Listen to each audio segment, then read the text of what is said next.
کیونکہ آسمانوں اور زمین کی ہر چیز اللہ کی ملکیت ہے۔ اگر کسی جوڑے میں حالات کی ناسازگی کی بنا پر جدائی ہو گئی ہے تو اللہ ان دونوں کے لیے بہتر حالات پیدا کر سکتا ہے، کیونکہ اللہ تعالیٰ تو مسبب الاسباب ہے، ہر چیز کا کنٹرول اللہ تعالیٰ کے ہاتھ میں ہے۔ دوسرا، ہم اس آیت کو اگر دوسری طرح ریلیٹ کریں، اس کا یہ مطلب ہے کہ اللہ کی خاص مہربانی اور فضل یہ ہے کہ اس نے ہم سے پہلے لوگوں کو بھی اور ہمیں بھی شریعت نازل فرما کر ہمیں ہدایت دی ہے اور اللہ سے ڈرتے رہنے کا حکم بھی دیا ہے۔ اب ان پر عمل پیرا ہونے سے ہمیں ہی فائدہ ہوگا اور ان سے اجتناب کرنے سے، سرکشی کرنے سے، نافرمانی کرنے سے ہمیں ہی نقصان ہوگا۔ اللہ کی ذات کو کوئی فرق نہیں پڑتا، اللہ کی ذات بے نیاز ہے، نافرمانی سے بھی، فرما برداری سے بھی۔ اللہ کے کارنامے ایسے ہیں جو خود اس بات کی شہادت دے رہے ہیں کہ اس کائنات کا خالق اور مالک اور منتظم اور حمد کے لائق اور تعریف کے لائق صرف اور صرف اللہ کی ذات ہے۔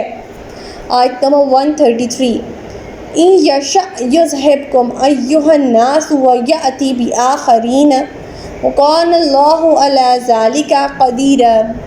لوگو، اگر اللہ چاہے تو تمہیں ہٹا کر دوسری جگہ دوسرے لوگ لا سکتا ہے اور اللہ اس بات پر پوری قدرت رکھتا ہے۔ اللہ تعالیٰ اب یہاں تیسری بار اس جملے کو دہرا رہے ہیں کہ اے مسلمانوں، اگر تم اللہ کی نافرمانی کرو گے تو اس کے کاموں کا انحصار تم پر نہیں، وہ ایسا کرنے پر پوری قدرت رکھتا ہے کہ اس صورت میں کوئی اور قوم آگے لے آئے اور اس کے ہاتھ سے تمہیں پٹوا کر پیچھے دھکیل دے، جیسا کہ یہود اللہ کی نافرمانیوں اور بدکاریوں میں مبتلا ہوئے تو انہیں عیسائیوں کے ہاتھوں پٹوا کر پیچھے دھکیل دیا گیا۔ اب تمہارے ہاتھوں ان دونوں کو پٹوا رہا ہے۔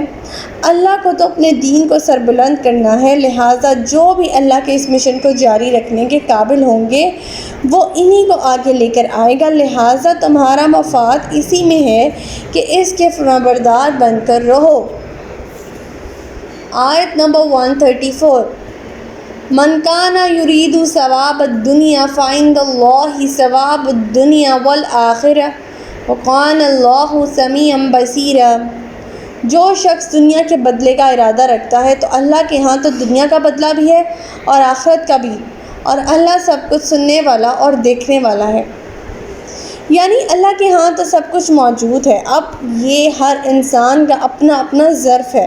اگر وہ دنیا کے فائدے ہی چاہتا ہے اور دنیا میں مگن ہو جاتا ہے تو اسے دنیا کے فائدے حاصل ہو جائیں گے، اور جو آخرت کی بھلائی چاہتا ہے یقیناً آخرت میں اجر و ثواب ملے گا۔ اس کے علاوہ دنیا کے فائدوں میں بھی جو کچھ اس کے مقدر میں ہو چکا ہوگا وہ تو اسے مل کر ہی رہے گا۔ لہٰذا عقل مند اور صاحب ظرف انسان کیا کرتے ہیں کہ وہ اپنی تمام تر توجہ آخرت کے اجر و ثواب پر مبذول کر دیتے ہیں۔ دنیا کے فائدے جو ان کے نصیب میں وہ تو انہیں ملیں گے، لیکن وہ اپنی پکار میں، اپنی دعاؤں میں اللہ سے آخرت کی بھلائیاں ہی مانگتے ہیں۔ آیت نمبر 135،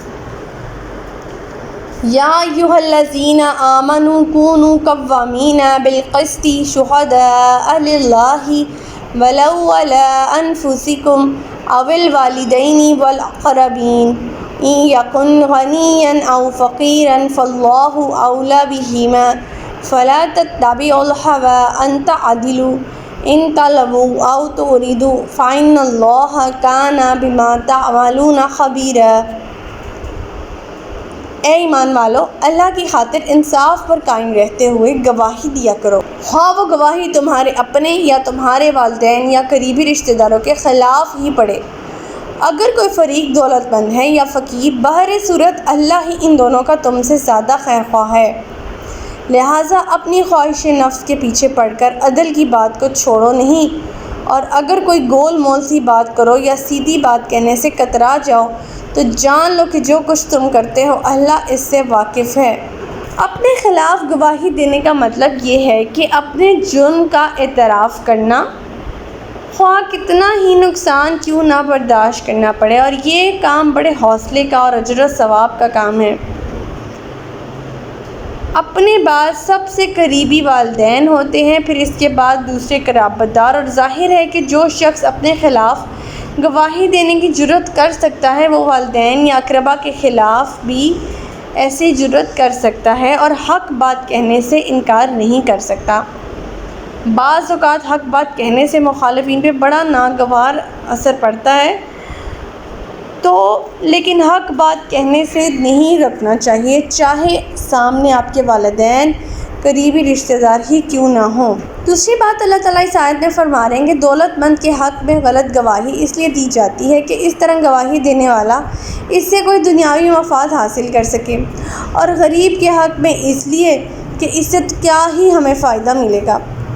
اب امیر کے مقابلے میں غریب پر رحم اور ترس کھانا چاہیے، شاید کہ اس سے اس کا کوئی بھلا ہو جائے۔ اللہ تعالیٰ فرماتے ہیں کہ دونوں کا وارث اللہ ہے، اور ان دونوں کا تم سے زیادہ خیر خواہ بھی اللہ ہی ہے، لہٰذا اپنا نفع نقصان جو ہے وہ مت سوچو اور انصاف سے کام لو اور سیدھی اور سچی بات کہو۔ اب یہاں پہ ایک اور جو بات کی جا رہی ہے کہ شہادت کے وقت اگر کوئی گول مول سی بات کر لی گئی ہے جس کی وجہ سے کسی ایک فریق کو نقصان پہنچ گیا ہے، مثلاً برحق شہادت کا کچھ حصہ چھپا لینا کہ میں نے شہادت کے وقت جھوٹ نہیں بولا، یا جھوٹی شہادت دینا بھی گناہ ہے۔ دوسرا یہ کہ کوئی واقعہ ہے، اس کا پورا علم ہے، لیکن وہ اس ترتیب سے توڑ موڑ کر اور ہیرا پھیری کر کے بیان کیا جائے کہ بات کچھ کی کچھ بن جائے۔ یہ سب صورتیں جو ہیں وہ عدل اور انصاف اور تقویٰ کے خلاف ہے، تو ان سے ذرا گریز کرنا چاہیے۔ تو ہمارا آج کا سبق یہیں تک تھا۔ اللہ تعالیٰ سے دعا ہے کہ اللہ تعالیٰ ہمیں قرآن پاک کے احکامات پر عمل پیرا ہونے کی توفیق عطا فرمائے۔ اللہ پاک ہمیں ہدایت دے کہ جس کے بعد گمراہی نہ ہو۔ ربنا لا تزغ قلوبنا بعد إذ هديتنا وهب لنا من لدنك رحمة إنك أنت الوهاب سبحانك اللهم وبحمدك أستغفرك وأتوب إليك۔ السلام علیکم ورحمۃ اللہ وبرکاتہ۔